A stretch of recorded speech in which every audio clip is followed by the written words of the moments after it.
Columbus and his companions treated the natives in the New World so cruelly that one Spanish writer said that he shuddered while writing about this oppression. Columbus's force killed 8 million people on just one island. 8 million people. Those who lived for thousands of years in a world of love and peace. The Native Americans. How did they see such bad days? How did Columbus become a villain instead of a hero? How did his last days go? Legend has it that at a feast someone asked Columbus, "What landmark did you achieve by discovering the route to Asia?" Anyone else would have done it if they hadn't. Columbus sent for eggs and asked the audience to make them stand upright.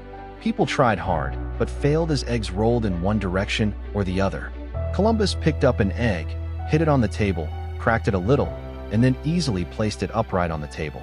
Thus, Columbus conveyed to the audience that an accomplished task looks easy for others to do, but the real credit for success goes to the one who did it first.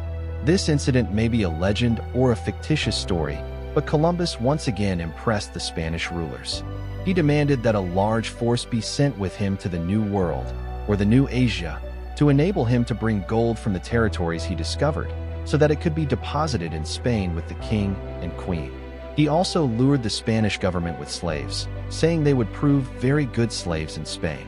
The rulers of Spain were so impressed by what Columbus said that they gave him a fleet of 17 ships, 1,300 crewmen, and a group of soldiers. The soldiers had swords, guns, and a large amount of weapons. They also had trained bloodthirsty dogs. All this increased the force of Columbus compared to the previous voyage. On the first trip, he only had 90 people with him, while this time around 2,000 force was with him. This force could easily crush the entire population of Hispaniola. Columbus took the fleet to Hispaniola at full pace, but he was shocked when he landed on the shore. The 49 men that Columbus had left behind at Fort Navidad had been killed. After Columbus had left for Spain, these people would roam around in search of gold. They would abduct women and children to keep them for sexual abuse, rape, and forced labor. As a result, the locals ultimately lost patience, so they stormed and killed the Europeans and set the fort on fire. When Columbus saw the fate of his companions, he lost his temper. He ordered his soldiers to search for gold and enslave the locals. These people spread in Hispaniola and started looting the villages. By then, it had become known in Hispaniola that the strangers were not good people and had come to enslave them and steal gold. The Native Americans could not fight the Spanish force, so most of them quit their villages. The Spanish found most of the villages and the houses empty. Besides not finding the people, the Spanish searched villages for gold but found no inkling of it. In 1495, when Columbus had been in the West Indies for nearly 3 years, he became worried about his back-to-back failures. Gold was not in hand, so he decided to make up for the lack of gold with slaves. In 1495, he gathered all his forces and raided various villages to enslave the people of Hispaniola. 1,500 men, women, and children were captured in this drive. They were chained like animals, beaten, and huddled in cattle sheds. Soldiers and dogs were deployed to keep them safe. 500 healthier and stronger slaves were sent to Spain. About 200 of these slaves, Native Americans, died of various diseases during the journey. Those who survived and reached Spain were sold in the markets. But even these Native Americans could not bear the climate of Europe. They died one by one. Columbus thought it useless to enslave the natives and send them to Europe. Therefore, he had to find gold anyway. He began to put the locals into bonded labor. In Haiti, Columbus ordered all men 14 years of age or older to find a certain amount of gold every 3 months. On bringing the gold, they were given a copper token to hang around the neck. A person without this token around his neck had his hands cut off to let them bleed until he died. Then the cruelty increased. Thousands of locals were captured and forced into the mountains to dig each mountain from top to bottom several times. Those who extracted gold while washing the sail would stand bent in the water all the time. It would break their backs. At least 1/3 died of starvation and disease in these mines. Men were sent to work in distant mines, while the Spaniards put their women to farming. The Europeans forced the native men and women to work so hard that an entire generation of them became barren. First of all, they did not bear children, and if they were born, the mothers could not breastfeed them, as the ability to breastfeed the children had ended due to hunger and diseases. Columbus and his fellow Spaniards had come so low in search of gold that they did not give mothers time to look after their children. Thousands of children starved to death soon. Some mothers drowned their children out of helplessness because they couldn't see them dying so miserably. The husbands died in mines, wives in the fields, and children due to lack of milk. Thus soon, this magnificent and fertile land became devoid of human beings. On these Spanish invaders' atrocities, a writer who had the opportunity to go there after Columbus writes to have witnessed such barbarities that he trembled from head to foot while jotting them down. With time, the atrocities of the Europeans increased instead of decreasing. The Spaniards became so leisured that they disliked even walking on foot. So they used Native Americans as animals for their ride. They would ride on the back of the natives for fast traveling, or they would sit in a ride like a swing made of ropes, and two natives carry it back and forth. Some other slaves would shade with leaves and fan the Spanish invaders with the wings of waterfowls. The Spaniards, invaders, now their masters, had no value for the blood and honor of the Native Americans. They came as explorers, but now had turned into cruel beasts. It was so cruel that some soldiers stripped the locals of their skins only to check the sharpness of their knives and swords. Then they would enjoy watching their death pains. It used to be a regular pastime for them. Once two Spanish soldiers, from two Native Americans, snatched their parents and beheaded them just for fun. They decapitated two children only for their entertainment for minutes. This sad, gruesome game of death was not only in Hispaniola, but also in other islands of the West Indies. There too, people were dying of massacres, hunger, and diseases. In Cuba alone, 7,000 children died in 3 months. The Native Americans were seeing this treatment and were fed up with the ignominy, the massacres, and the bonded labor. They also tried to fight the Europeans, but were defeated. They left their areas and started taking shelter in the mountains and forests. Spanish soldiers would chase them through the jungles with their dogs and shoot or capture them to release the ferocious dogs on them. The dogs would scratch their flesh to bones and kill them. When the locals could not resist this oppression and torture, they decided to use a fruit as a last resort. The name of this fruit in the local language was cassava. This fruit saved millions of Native Americans from Europeans. Native Americans also ate this fruit and distilled poison from some of its varieties. So the Native Americans began to extract poison from this fruit. They usually used this poison on their arrows to hunt animals, but this time they decided to use this poison on themselves. The Arawak people began to commit mass suicides with cassava poison. They used to poison even their babies, so that from Columbus and his associates could not perpetrate cruelty on them. But obviously, not all people could commit suicide. So many people escaped to other islands and saved their lives. Among them was Otway, the leader of Hispaniola. He rescued some of his tribesmen and brought them to Cuba. He also had some gold. Arriving at the safe place, Otway put the gold before them. He said, "We are being killed." He threw this gold into the river to save his people from the greed of the Spaniards. He thought it goodbye and good riddance, but even this effort did not work. When the Spanish invaders came to Cuba, they found the Otway tribe. The invaders killed more than half of this tribe. The rest were enslaved for taking bonded labor.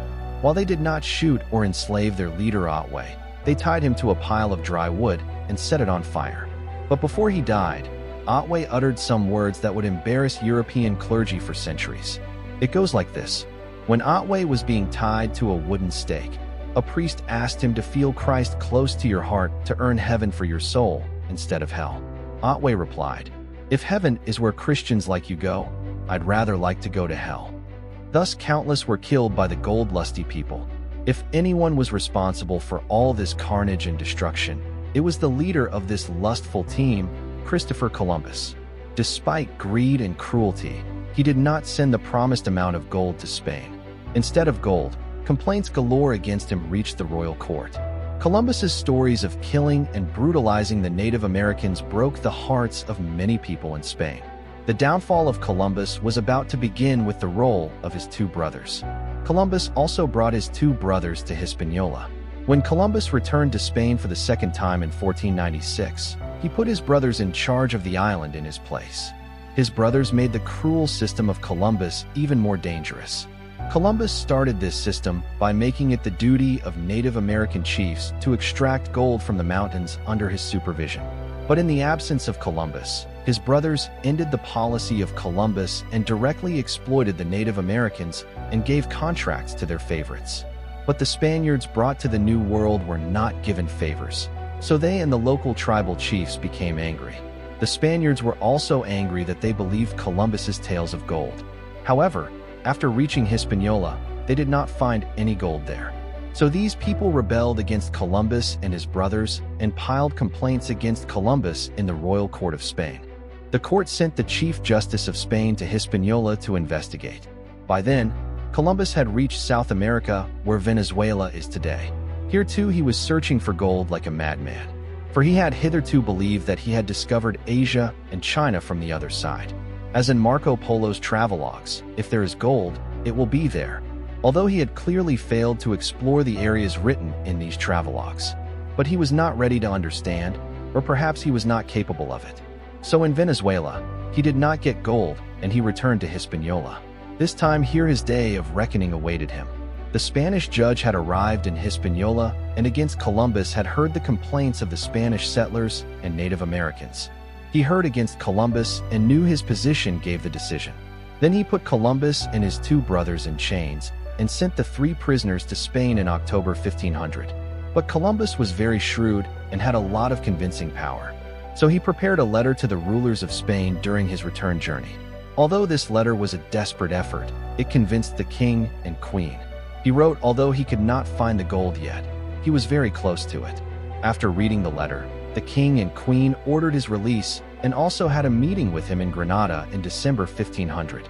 Columbus assured them if he was allowed to visit the same island again, he would return only after finding gold. So they agreed and permitted him to go last time and provided him resources. Columbus was allowed to travel this time, but he was removed as governor of the newly discovered lands. Now he was returning not as a governor, but as an ordinary explorer. In 1522, Columbus set out on his 4th and final voyage. He was so given to the illusion of Asia that he hoped to meet the Portuguese explorer Vasco da Gama there when Vasco da Gama had discovered a route to Asia from under Africa, which was obviously not the place where Columbus had landed. It was thousands of miles away. Columbus also searched for gold in Honduras, Panama, and Nicaragua, but he did not get gold. Once he was stranded in the Jamaican port of Santa Gloria along with 50. He had run out of food and could not even find his way back. He anchored his ship ashore and sent some companions in a boat to find a way to reach Hispaniola. After their departure, a difficult period began for Columbus. He was running out of food, and the locals were not willing to give him this. So when food ran short, Columbus played a strange trick with the Native Americans. He threatened the chiefs of the Native Americans. He said God was angry with the locals who were slow to give his followers food. So he has decided to teach them a lesson through famine and disease. He also said that God would reveal a clear sign in heaven regarding the punishment of the natives. So Columbus asked the chiefs to watch the moon carefully in the sky that night, because that night the moon will appear red and burning. Obviously, there was no divine punishment for the Native Americans, but what Columbus said was true to the extent that he knew about the red and burning of the moon. That, a European calendar displaying conditions of sun and moon. He knew after 3 days, the moon would have a total eclipse on February 29, 1504. So Columbus, believing in this table or calendar, confidently issued a heavenly threat to the Native Americans. Then this prediction was also fulfilled. On the night of February 29th, the moon was actually eclipsed. The Native Americans saw the lunar eclipse and accepted Columbus's words. So out of fear, they provided food and drink to Columbus and his companions. Columbus had to spend almost a year in Jamaica. Meantime, his companions in the boat had also managed to reach Hispaniola. So help came and Columbus saved his life and returned to Hispaniola. But his last trip was also a failure, rather the most disappointing one. So a dejected old and sick Columbus, with a wish to reach Japan and China, came back to Spain and remained there until his death in 1506. Columbus, who caused the death of millions of innocent Native Americans, had a relaxed and comfortable life until the end. As per the promise with the Queen, he got 1/10 of gold from the New World. Till death he was illusioned he had found a new route to Asia. Columbus died illusioned by Asia and despair at not finding gold. But others were not so deceived. In 1511, An Italian explorer, Amerigo Vespucci, explored the same New World. He traveled from the north to lower south where Brazil and the Amazon are today. He was more intelligent than Columbus. He soon learned it was not a route to Asia or a small island, but a new world. After this Amerigo, this new world was named America.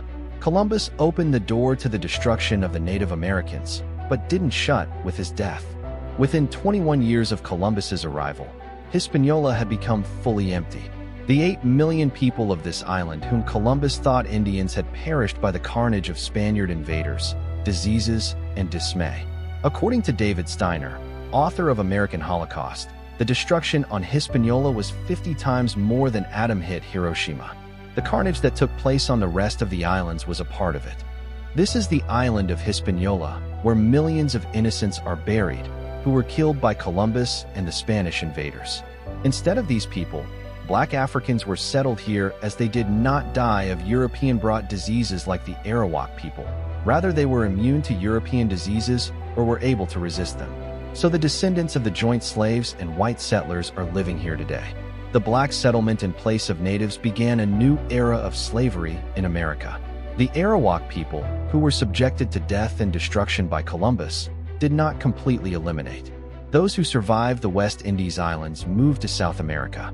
They today live in Venezuela, Guyana, and the surrounding areas of Suriname. Once the name of Columbus was a symbol of terror for these people, but for new generations today, his name is a symbol of hatred. Columbus' campaign to build a large Christian empire continued after his death. The Spanish Empire completely conquered most of the West Indies, and it now eyed South America, where the Aztec Empire was based. This was a Native American state that actually had gold and countless other valuable treasures. But the people of this empire were not weak like the West Indian Arawak people. They were the most powerful of the New World and had a powerful empire. The people gave full resistance to the Spaniards. How did they fight, and what was the result? What was the god of the Aztecs that they were too late to recognize? Who became the last hurdle for Spain in America? You will see this in the next episode of History of America. For which touch here.